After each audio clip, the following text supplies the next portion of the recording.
Hello, good morning, everybody.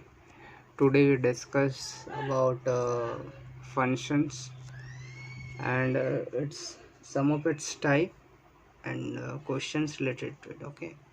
So today our topic is what constant function. क्या topic है? Constant function. नाम से clear है, constant. ठीक है. तो किसी एक कांस्टेंट टर्म को रिप्रेजेंट करेगा हमारा constant function. Okay.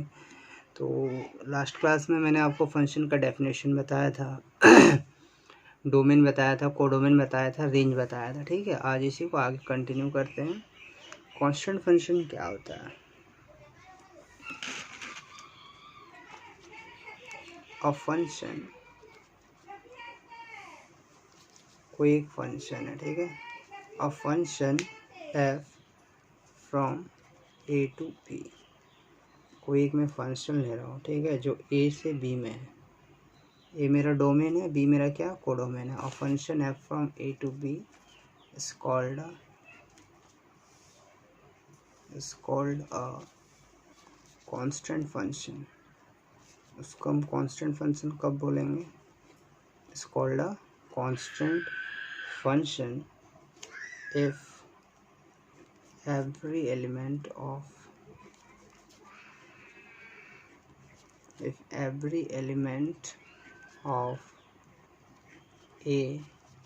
has a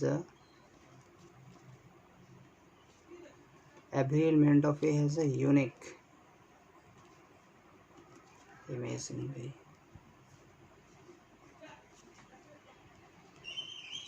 unique बोले तो सेम. ठीक है. तो सभी का जो है वो सेम इमेज मिलेगा. ओके.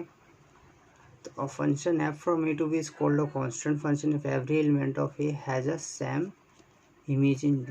यूनिक वर्ड अप्रोप्रिएट नहीं है, चाहो तो आप इसको हटा सकते हो. ओके. उसकी जगह पे सेम यूज़ करना. मतलब ए का सारे एलिमेंट का जो इमेज होगा वो एक ही एलिमेंट होगा, मतलब सारे का सेम इमेज होगा. ठीक है. Function f from a to b is called a constant function if every element of a has a same image in b. मतलब ए के सारे एलिमेंट का जो इमेज होगा बी के किसी एक ही एलिमेंट पे सारे एलिमेंट मैप करेंगे. तो मतलब सारे एलिमेंट का क्या हो गया? एक सेम इमेज हो गया. तो उसको क्या बोलते हैं? हम कांस्टेंट फंक्शन बोलते हैं. इसको एक एग्जांपल से समझते हैं. ठीक है. फॉर एग्जांपल के लिए मैं एक एग्जांपल लेता हूँ इसको करने के लिए. जैसे कि मैं ले रहा हूँ कोई सेट कि लेट ए इक्वल्स टू ले रहा हूँ मैं 3 4 5 6 7 8 9. ये मैंने कोई सेट ए ले लिया और एक मैं सेट बी असाइन करता हूँ. बी में क्या ले रहा हूँ मैं? मान लो 7 है, 8 है, 9 है, 10 11. ये एलिमेंट क्या सेट बी में है. तो सेट ए में मैंने कुछ एलिमेंट लिए, सेट बी में मैंने कुछ एलिमेंट्स लिए. अब एक फंक्शन डिफाइन कर रहा हूँ सेट ए से सेट बी में. ओके. तो define a function. Define F कोई फंक्शन है जो कि मैं डिफाइन कर रहा हूँ. वो सेट ए से किस में है? सेट बी में है. एफ कोई फंक्शन लिया जो सेट ए से सेट बी में डिफाइन में कर रहा है इसको. ठीक है. किस तरह से? सच दैट कि f x equals to 8 for every x belongs to A. मतलब x क्या सेट ए से बिलोंग करेगा. x कोई भी एलिमेंट ले लो, x कोई आर्बिट्ररी एलिमेंट है, मतलब सेट ए से बिलोंग कर रहा है. मतलब 3 ले सकते हो, 4 5 6 8 9, इसमें से कोई भी एक एलिमेंट लो, वो x है. वही मैं बोला for every x belongs to a. x कोई भी एलिमेंट ले लो आप सेट ए से. ठीक है. फंक्शन पे डालोगे तो आपको हमेशा 8 ही मिलेगा. दैट इज, जैसे देखो फंक्शन ए से बी में है, ए का कोई भी एलिमेंट लेता हूँ. जैसे मैं 3 लेता हूँ तो f3 इक्वल्स टू इधर क्या 8 है. अब मैं 4 लेता हूँ तो क्या हो जाएगा? f4 इक्वल्स टू भी 8. ठीक है. इस तरह से मैं f5 लेता हूँ तो क्या होगा? वो भी 8 होगा. f8 लेता हूँ वो भी 8 होगा. f9 लूँगा तो वो भी क्या हो जाएगा? 9 होगा. सॉरी 8 ही होगा. तो ये कांस्टेंट फंक्शन है. मतलब सेट ए का कोई भी एलिमेंट लेता हूँ मैं, तो अगर किसी सेम एलिमेंट पे मैप करेगा तो उस फंक्शन को क्या बोलेंगे, कांस्टेंट फंक्शन बोलेंगे। ठीक है, और एक बार इसको रिपीट कर लो आप। कांस्टेंट फंक्शन क्या होता है कि a function f from a to b, कोई एक फंक्शन लिया हमें जो सेट ए से सेट बी में है, is called a constant function. उसको कांस्टेंट फंक्शन हम कब बोलेंगे, if every element of a का हर एक element has a same image in b, तब बी में किसी एक ही एलिमेंट पे सारे ए के एलिमेंट्स मैप करेंगे, तो उसको हम कांस्टेंट फंक्शन बोलेंगे। For example, we consider a set a, we take some element 3 4 5 6 7 8 9 and set b 7 8 9 10 11. We take two sets a and b and define a function f कोई function मैंने define कर रहा हूँ, किससे ले रहा हूँ, तो सेट ए से सेट बी में। we define a function f from set a to set b such that, किस तरह से डिफाइन कर रहा हूँ कि fx equal to 8 for every x belongs to a। x जो मेरा सेट ए से बिलोंग कर रहा है, okay, f x equal to क्या हो रहा है, 8 हो रहा है। अब x आप कोई भी एलिमेंट उठाओ, x आप कोई भी एलिमेंट उठाओ, अगर मैं कोई भी एलिमेंट उठाता हूँ सेट ए से, ठीक है, तो हमें एक सेम एलिमेंट 8 8 8 मिल रहा है। ओके, तो ये क्या, सारा ए के जो भी एलिमेंट मैंने लिया, सारे का जो इमेज मिला मुझे एक सिंगल एलिमेंट मिला, तो इससे ये रिप्रेजेंट होता है कि जो गिवन फंक्शन है मेरा वो कांस्टेंट फंक्शन है। ओके, वो कांस्टेंट फंक्शन का देखो आपका डोमेन क्या हो गया, डोमेन ऑफ एफ क्या हो गया यहाँ पे, जैसे डोमेन रेंज हमें निकालना है, डोमेन ऑफ एफ, एफ का डोमेन क्या हो गया, सेट ए हो गया। कोडोमेन क्या हो गया, कोडोमेन ऑफ एफ क्या हो गया, सेट बी हो गया। और रेंज ऑफ एफ क्या हो गया, range of F, function F का रेंज क्या हो गया, रेंज मतलब किस एलिमेंट पे मैप कर रहा है, सिर्फ 8, एक ही एलिमेंट हमें मिला, सिर्फ 8। तो जब भी हमें कांस्टेंट फंक्शन मिलेंगे ना, तो उसका जो रेंज होगा वो सिंगलटन एलिमेंट होगा। तो हम नोट में लिख सकते हैं क्या, कि range of a constant function is singleton, singleton मतलब single element, range of a constant function, range of a constant function is singleton. क्या होता है, सिंगलटन होता है, मतलब एक सिंगल एलिमेंट होता है। ओके, क्लियर है। नेक्स्ट देखते हैं, अब हम आइडेंटिटी फंक्शन देखेंगे। ठीक है, पेन भी चल रही है, आइडेंटिटी फंक्शन। ठीक है, नाम से ही क्लियर है, आइडेंटिटी। जैसे आप मिरर में अपना इमेज देखते हो, क्या दिखता है, आपका इमेज या दूसरे का इमेज, आई मीन आप ही का इमेज दिखता होगा ना। आइडेंटिटी मतलब वो खुद आपकी आइडेंटिटी को जो दिखाता है वो आइडेंटिटी फंक्शन है। मतलब हम फंक्शन पे जिसको डालेंगे हमें वही दिखाएगा। ठीक है, तो आइडेंटिटी फंक्शन का जो डेफिनेशन होगा इस तरह से मैं लिख सकता हूँ, फंक्शन एफ इज कॉल्ड, कोई सेट ले लो, function F is define on, कोई फंक्शन एफ है जो ए पे डिफाइन है, सच दैट, किस तरह से है, एफ जो मैपिंग है वो ए से ए में है। ठीक है, it's called identity function, it's called identity function F x equals to x for every x belongs to A. यानी क्या लिखा है इसमें, identity function, a function F is define on, कोई सेट ए पे डिफाइन है, किस तरह से कि एफ जो है वो ए पर ही मैपिंग है, it's called identity function if f x equal to x for every x belongs to a. That means मैं जो क्वांटिटी उस पर डालूंगा मुझे वही मिल रहा। ठीक है, तो उसको हम क्या बोलेंगे, आइडेंटिटी फंक्शन बोलेंगे। क्लियर है, इसे मैं कंसिडर करता हूँ, लेट कोई सेट ए लेता हूँ। ठीक है, ए क्या नेचुरल नंबर है, एक बी लेता हूँ वो भी नेचुरल नंबर का सेट है।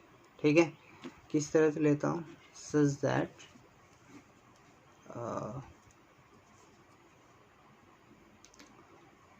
एफ एक्स इक्वल्स टू क्या ले रहा हूँ, x, such that x belongs to क्या, नेचुरल नंबर है।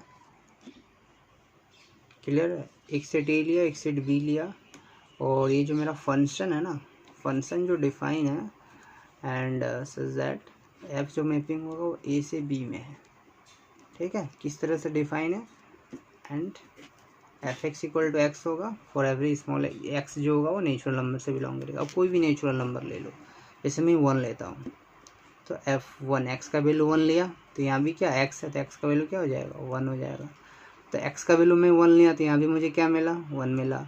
अगर मैं यहाँ एक्स का वैल्यू 2 लेता हूँ f2 तो यहाँ पे क्या मिलेगा एक्स की जगह पे 2 मिलेगा। अगर एक्स की जगह पे मैं 3 लेता हूँ f3 तो क्या मिल रहा है 3 मिल रहा। एफ की जगह पे अगर मैं 4 लूँ तो मुझे क्या मिलेगा 4 मिलेगा। इस तरह से डॉट डॉट। जैसे एक्स की जगह पे मैं n लेता हूँ तो यहाँ पे क्या मिलेगा fn मिलेगा।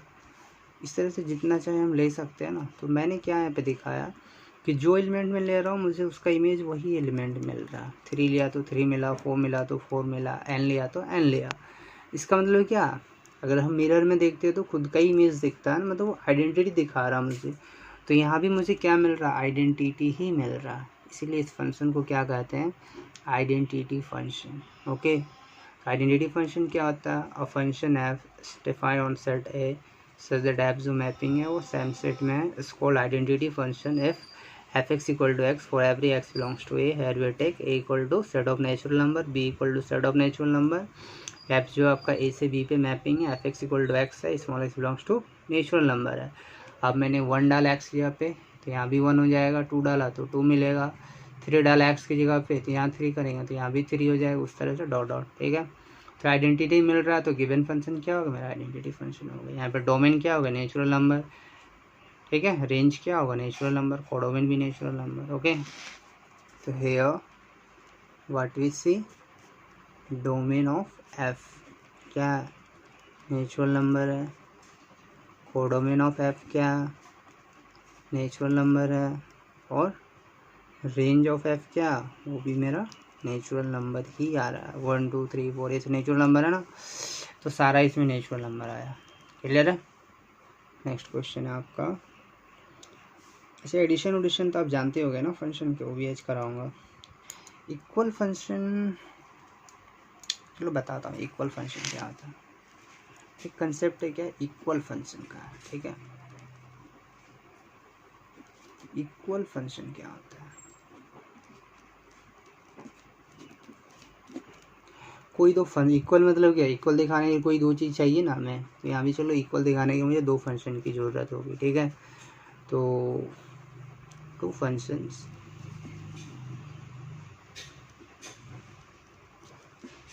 एफ एक्स, एक एफ एक्स ले लो, दूसरा जी एक्स ले लो। 2 function F x and g x having same domain, दोनों का जो डोमेन है क्या वो सेम है, having same domain वही लिखा। 2 function f(x) and g(x) having same domain is said to be equal। उसको equal कब बोलेंगे, is said to be equal if f(x) equals to g(x).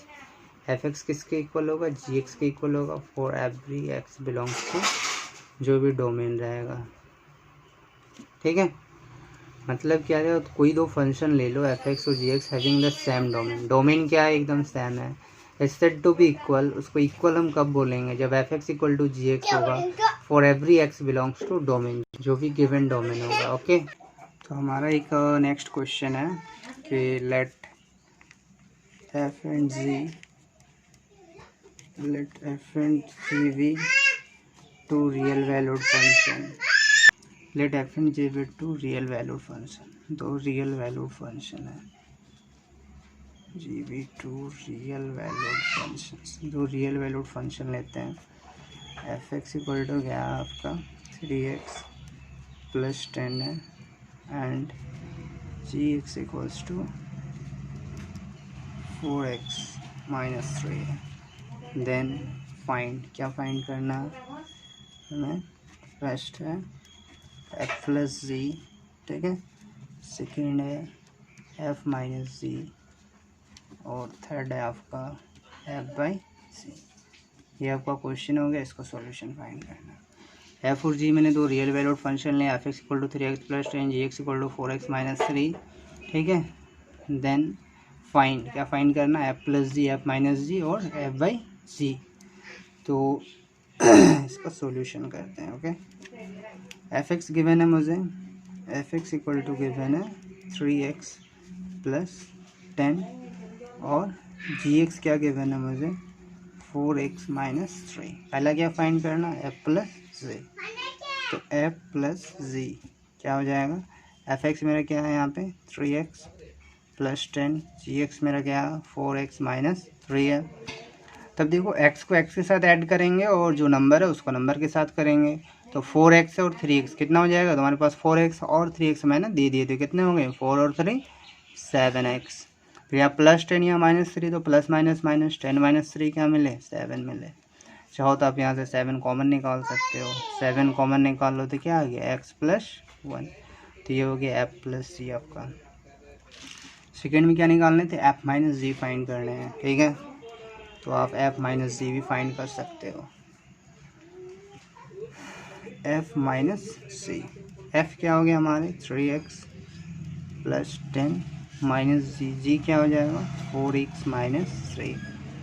तो ये हो गया आपका 3x प्लस 10 माइनस देंगे तो ये हो गया माइनस 4x प्लस 3। तो ये क्या हो गया 3x minus 4x minus x और 10 प्लस 3 क्या हो गया 10। तो ये हो गया f माइनस सी आपका। थर्ड पे क्या फाइंड करने थे आपको, f अपॉन जी फाइंड करने हैं। तो f का वैल्यू क्या हो गया 3x